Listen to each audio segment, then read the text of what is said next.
প্রিয় শিক্ষার্থী বন্ধুরা, ইংরেজিতে কথা বলতে হলে ইংরেজি বাক্যের স্ট্রাকচারগুলো আমাদেরকে জানতে হবে, কিভাবে একটি বাক্য তৈরি করতে হয় সেই সম্পর্কে ধারণা রাখতে হবে।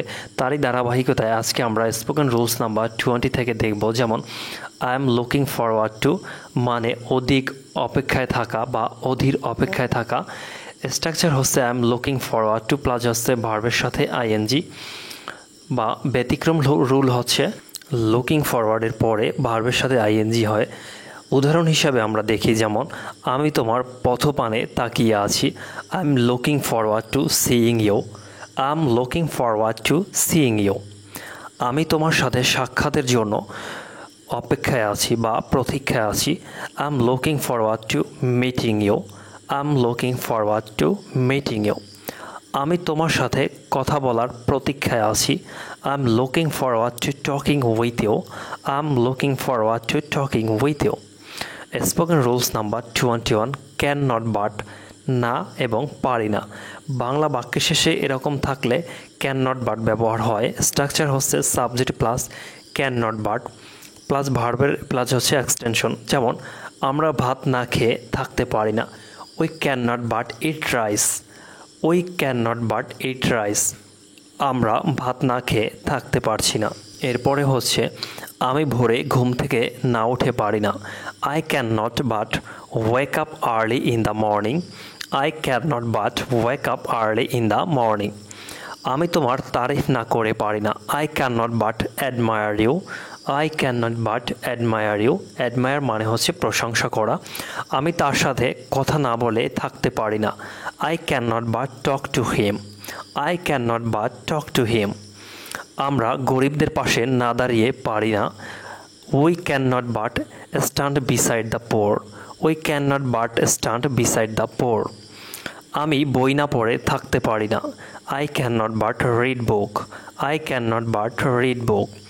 এরপরে spoken number 22 could not but মানে বাংলা বাক্যের শেষে পারলাম না। এই ধরনের বাক্যগুলোতে কুড নট বাট ব্যবহার হয়। সাবজেক্ট হচ্ছে স্ট্রাকচার হচ্ছে subject plus could not but plus ভার্বের সাথে এক্সটেনশন। যেমন আমি না হেসে পারলাম না। I could not but laugh. I could not but love.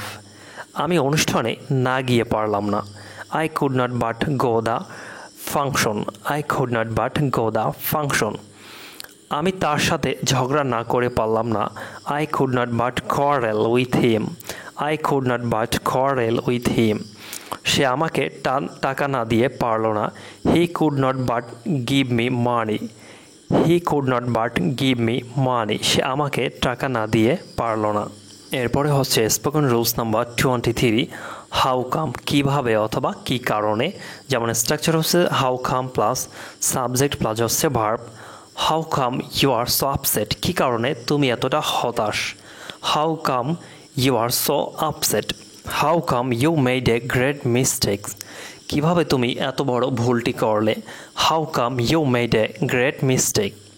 How come you can not make a decision কী কারণে তুমি কেন সিদ্ধান্ত নিতে পারো না। How come you can not make a decision. How come the girl won the prize মেয়েটি কীভাবে পুরস্কারটি জিতেছিল। How come the girl won the prize. How come you prepare your self for the BCS তুমি কিভাবে নিজেকে বিসিএসের জন্য প্রস্তুত করবে। How come you prepare your self for the BCS.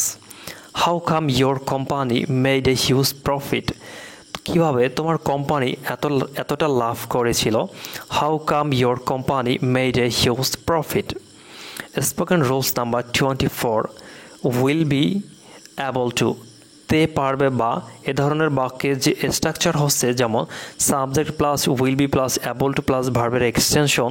যেমন আমরা উদাহরণ হিসাবে দেখি, তুমি পবিত্র কোরআন তেলাওয়াত করতে পারবে। You will be able to recite the holy Quran তুমি পবিত্র কোরআন তেলাওয়াত করতে পারবে।